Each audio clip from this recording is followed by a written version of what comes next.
Hello friends, welcome to analysis academy. ట్రేడింగ్లో మీరు successful అవ్వాలి అంటే నేను చెప్పే ఈ 3 ఇంపార్టెంట్ థింగ్స్ని ఎటువంటి కాంప్రమైజ్ లేకుండా మీరు ఫాలో చేయాలి. 1 risk management, 2 trading psychology, 3 trading setup. చాలామందికి ఈ 3 థింగ్స్ గురించి ఒక బేసిక్ ఐడియా అనేది ఉంటుంది. కానీ ఇక్కడ వచ్చే క్వశ్చన్ ఏంటంటే దేనికి ఎక్కువ ఇంపార్టెన్స్ ఇవ్వాలి? ట్రేడింగ్ సైకాలజీకి ఎక్కువ ఇంపార్టెన్స్ ఇవ్వాలా, ట్రేడింగ్ సెటప్కి ఎక్కువ ఇంపార్టెన్స్ ఇవ్వాలా, లేదా రిస్క్ మేనేజ్మెంట్కి ఎక్కువ ఇంపార్టెన్స్ ఇవ్వాలా అనే డౌట్ మీ అందరికీ ఉండే ఉంటుంది. ఒక సక్సెస్ఫుల్ ట్రేడర్ అవ్వాలి అంటే ఈ 3 థింగ్స్ కూడా చాలా అవసరం. కానీ ఈ 3 థింగ్స్ని ఏ ఆర్డర్లో ఫాలో చేయాలి? బిగినర్ కేటగిరీలో ఉన్న ట్రేడర్స్ వీటిని ఏ ఆర్డర్లో ఫాలో చేయాలి? అండ్ మార్కెట్లో కొంచెం ఎక్స్పీరియన్స్ ఉన్న ట్రేడర్స్ వీటిని ఏ ఆర్డర్లో ఫాలో చేయాలి?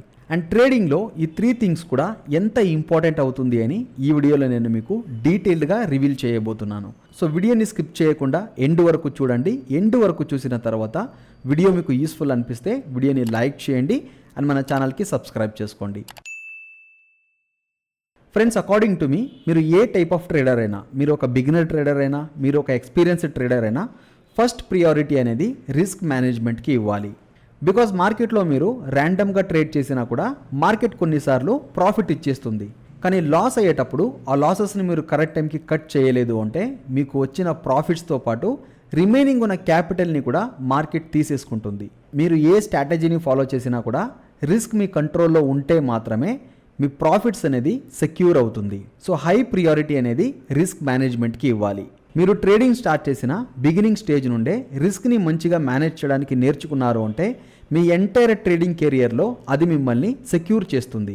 సో ప్రతి ఒక్క ట్రేడర్ కూడా రిస్క్ మేనేజ్మెంట్పై ఎక్కువ ఫోకస్ని పెట్టాలి. ఇన్ కేస్ మీకు రిస్క్ మేనేజ్మెంట్ ఎలా చేయాలి, రిస్క్ మేనేజ్మెంట్ గురించి తెలుసుకోవాలి అనుకుంటే ఆల్రెడీ మన ఛానల్లో ఇంట్రాడే రిస్క్ మేనేజ్మెంట్ అని ఒక వీడియోని పోస్ట్ చేశాను. పైన ఐ బటన్లో మీకు ఉంటుంది, లేదా డిస్క్రిప్షన్ చెక్ చేయండి. డిస్క్రిప్షన్లోనూ ఆ వీడియో లింక్ని మీకు ప్రొవైడ్ చేస్తాను. So second one trading setup. Trading setup అనేది బిగినర్ ట్రేడర్కి సెకండ్ ప్లేస్లో ఉండాలి అండ్ ఇంటర్మీడియట్ ట్రేడర్కి అది థర్డ్ ప్లేస్లో ఉండాలి. ఎందుకు ఇలా ట్రేడింగ్ సెటప్కి ప్రియారిటీ అనేది చేంజ్ అవుతుంది అంటే ట్రేడింగ్లో డిసిప్లిన్ అనేది చాలా ఇంపార్టెంట్. సో ఒక పర్సన్ ట్రేడింగ్ని స్టార్ట్ చేస్తున్నారు అంటే స్టార్టింగ్ స్టేజ్ నుండే అతను డిసిప్లిన్ని నేర్చుకోవాలి. డిసిప్లిన్ ఎలా వస్తుంది? సెట్ ఆఫ్ రూల్స్ని ఫాలో చేయడంతో డిసిప్లిన్ అనేది వస్తుంది. సో ఒక పర్సన్ కొత్తగా ట్రేడింగ్ని స్టార్ట్ చేసేటప్పుడే ఒక సెటప్ని బిలీవ్ చేసి పేపర్ ట్రేడ్ చేయడము లేదా స్మాల్ క్వాంటిటీతో ట్రేడ్ చేయడము చేస్తున్నప్పుడు ఆ పర్టికులర్ ట్రేడింగ్ సెటప్లో ఉన్న రూల్స్ని ఫాలో చేస్తూ ఉన్నప్పుడు ఆటోమేటికలీ డిసిప్లిన్ అనేది వస్తుంది. మార్కెట్ పెద్ద పెద్ద గ్రీన్ క్యాండల్స్ని, పెద్ద పెద్ద రెడ్ క్యాండల్స్ని ఫామ్ చేసి ట్రేడ్ చేయడానికి టెంప్ట్ చేసినా కూడా ఆ పర్టికులర్ ట్రేడింగ్ సెటప్లో ఉన్న రూల్స్ మీట్ అయ్యేటప్పుడు మాత్రమే ట్రేడ్స్ని తీసుకోవడానికి ప్రాక్టీస్ చేసేటప్పుడు ట్రేడింగ్ డిసిప్లిన్ అనేది ఇంక్రీజ్ అవుతుంది. సో అందుకే బిగినర్ ట్రేడర్కి రిస్క్ మేనేజ్మెంట్తో పాటు ట్రేడింగ్ సెటప్ కూడా చాలా ఇంపార్టెంట్ అవుతుంది. బట్ ఇంటర్మీడియట్ ట్రేడర్స్ ఆర్ మార్కెట్లో కొంచెం ఎక్స్పీరియన్స్ ఉన్న ట్రేడర్స్కి అలా కాదు. ఎందుకంటే ఒక ఎక్స్పీరియన్స్డ్ ట్రేడర్ ఈ ఫేజ్ని ఆల్రెడీ క్రాస్ చేసి ఉంటాడు కాబట్టి అతనికి చాలా స్ట్రాటజీస్ ఉంటాయి, చాలా మెథడ్స్ని ట్రై చేసి ఉంటాడు. సో ట్రై చేసిన అన్ని స్ట్రాటజీస్లోనూ, అన్ని సెటప్స్లోనూ ఏదైనా 1 or 2 సెటప్స్పై కాన్ఫిడెన్స్ అనేది ఇంటర్మీడియట్ ట్రేడర్స్కి ఎక్కువగా ఉంటుంది. సో ఇంటర్మీడియట్ ట్రేడర్స్కి సెటప్స్ని ఐడెంటిఫై చేయడంలో కానీ లేదా స్ట్రాటజీస్ని ఫాలో చేయడంలో కానీ ఎటువంటి ప్రాబ్లం కూడా ఉండదు. సో ఇంటర్మీడియట్ ట్రేడర్స్కి ట్రేడింగ్ సెటప్ అనేది లాస్ట్ ప్రియారిటీ అవుతుంది. Third one trading psychology. Beginner trader risk మేనేజ్మెంట్ని ఫాలో చేస్తూ డిసిప్లిన్గా ఒకే ఒక ట్రేడింగ్ సెటప్లో ఉన్న రూల్స్ అన్నిటినీ ఫాలో చేస్తూ ట్రేడ్ చేసేటప్పుడు ట్రేడింగ్ సైకాలజీ అనేది బిగినర్ ట్రేడర్కి ఒక ఇంపార్టెంట్ రోల్ని ప్లే చేస్తుంది. బికాస్ ట్రేడర్ యొక్క మైండ్ సెట్ మనీతో కనెక్ట్ అయి ఉంటుంది కాబట్టి ఎమోషన్స్ని కంట్రోల్ చేసుకోవడం చాలా వరకు డిఫికల్ట్ అవుతుంది. ఒక ట్రేడర్ సక్సెస్ అవ్వడాన్ని, ఫెయిల్ అవ్వడాన్ని డిసైడ్ చేసే ఫ్యాక్టరే ట్రేడింగ్ సైకాలజీ. ఈ ట్రేడింగ్ సైకాలజీని ప్రాపర్గా ఫాలో చేయలేదు లేదా అండర్స్టాండ్ చేసుకోలేదు అంటే ట్రేడింగ్లో సక్సెస్ అవ్వడం వెరీ డిఫికల్ట్. అయితే ట్రేడింగ్ సైకాలజీకి ఇంత ఇంపార్టెన్స్ ఇచ్చేటప్పుడు ఎందుకు దీన్ని లాస్ట్లో పెట్టారో అనే డౌట్ మీకు రావచ్చు. చూడండి, ఒక పర్సన్ ట్రేడింగ్ని స్టార్ట్ చేసేటప్పుడు థియరిటికల్ నాలెడ్జ్తో పాటు ప్రాక్టికల్ నాలెడ్జ్ కూడా చాలా ఇంపార్టెంట్ అవుతుంది. ట్రేడ్ చేస్తే మాత్రమే ఒక ట్రేడర్ ఎలా రియాక్ట్ అవుతాడో లైవ్ మార్కెట్లో అనేది తెలుస్తుంది. ట్రేడ్ చేయకపోతే ఆ ఎమోషన్స్ అక్కడ రాలేదు అంటే ఆ ట్రేడర్కి మైండ్లో ఉన్న ఎమోషన్స్ ఎలా అండర్స్టాండ్ అవుతుంది. సో ఒక పర్సన్ ట్రేడింగ్ని స్టార్ట్ చేసేటప్పుడు క్యాపిటల్ చాలా ఇంపార్టెంట్ కాబట్టి రిస్క్ని మేనేజ్ చేయాలి. సెకండ్, ఒక పర్సన్కి డిసిప్లిన్ కావాలి కాబట్టి ఆ పర్సన్కి ఒక ట్రేడింగ్ సెటప్ అనేది కావాలి. ఈ రెండు కరెక్ట్ ప్లేస్లో ఉన్నప్పుడు నెక్స్ట్ అతను మార్కెట్లో ట్రేడ్ చేసేటప్పుడు ట్రేడింగ్ సైకాలజీని అండర్స్టాండ్ చేసుకోవడానికి ప్రయత్నిస్తాడు అండ్ ట్రేడింగ్ సైకాలజీని నేర్చుకోవడానికి ప్రయత్నిస్తాడు. సో అందుకే బిగినర్ ట్రేడర్స్ రిస్క్ని మేనేజ్ చేస్తూ ఒక ప్రాపర్ సెటప్ పై ట్రేడ్ చేస్తూ ఉన్నప్పుడు ట్రేడింగ్ సైకాలజీ అనేది ఇంపార్టెంట్ అవుతుంది.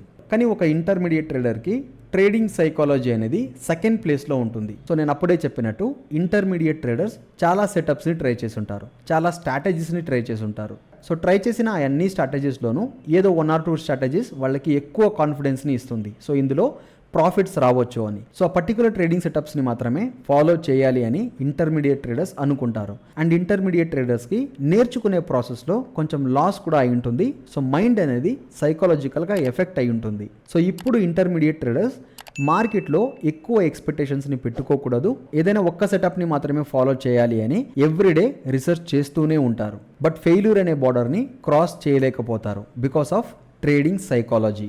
అప్పుడు ఇంటర్మీడియట్ ట్రేడర్స్ ఎమోషనల్గా ఆలోచించి ఇంపల్సివ్ డిసిషన్స్ని తీసుకుంటారు rather than practical decisions. So intermediate ట్రేడర్కి రిస్క్ మేనేజ్మెంట్ తెలిసి ఉంటుంది, ట్రేడింగ్ సెటప్ కూడా ఉంటుంది, కానీ ట్రేడింగ్ సైకాలజీలో ఫెయిల్ అవుతారు. కాబట్టి ఇంటర్మీడియట్ ట్రేడర్స్ అంటే మార్కెట్లో మీకు కొంచెం ఎక్స్పీరియన్స్ ఉంది అన్నప్పుడు ట్రేడింగ్ సైకాలజీపై ఎక్కువ ఫోకస్ని పెట్టాలి. సో ఎమోషన్స్ని కంట్రోల్ చేస్తూ రిస్క్ని సరిగ్గా మేనేజ్ చేస్తూ ఒక సింపుల్ ట్రేడింగ్ సెటప్తో మీరు ట్రేడ్ చేసేటప్పుడు సక్సెస్ అనేది మీకు కొంచెం దూరంలోనే ఉంటుంది.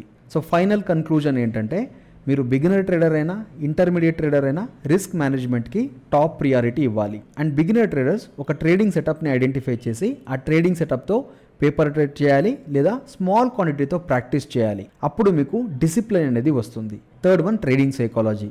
రిస్క్ మేనేజ్మెంట్ని ప్రాపర్గా ఫాలో చేస్తూ ఒక ట్రేడింగ్ సెటప్తో డిసిప్లిన్గా ట్రేడ్ చేయడానికి స్టార్ట్ చేసేటప్పుడు ట్రేడింగ్ సైకాలజీ అనేది మీకు ఇంపార్టెంట్ అవుతుంది. సో స్లో అండ్ స్టడీగా మీ సైకాలజీని బిల్డ్ చేసుకోవాలి. ఇంటర్మీడియట్ ట్రేడర్కి సెకండ్ ప్లేస్లో ట్రేడింగ్ సైకాలజీ ఉంటుంది, ఎందుకంటే మీ దగ్గర ట్రేడింగ్ సెటప్ ఉంటుంది, మీ దగ్గర స్ట్రాటజీస్ ఉంటాయి, కానీ ట్రేడింగ్ సైకాలజీలో ఇంటర్మీడియట్ ట్రేడర్స్ ఫెయిల్ అవుతారు. సో ఇంటర్మీడియట్ ట్రేడర్స్ సెకండ్ ప్రియారిటీని ట్రేడింగ్ సైకాలజీకి ఇవ్వాలి, ఫైనలీ ట్రేడింగ్ సెటప్కి ఇవ్వాలి. So be responsible with your money and think practically in stock market. ఈ వీడియోలో మనం డిస్కస్ చేసిన పాయింట్స్ మీకు యూస్ఫుల్గా ఉంటుంది అనుకుంటున్నాను. యూస్ఫుల్గా ఉన్నింది అంటే వీడియోకి ఒక లైక్ చేయండి అండ్ ఫస్ట్ టైం మన ఛానల్ని మీరు చూస్తుంటే మన ఛానల్కి సబ్స్క్రైబ్ చేసుకోండి. Thank you so much friends. I will see you with another interesting video.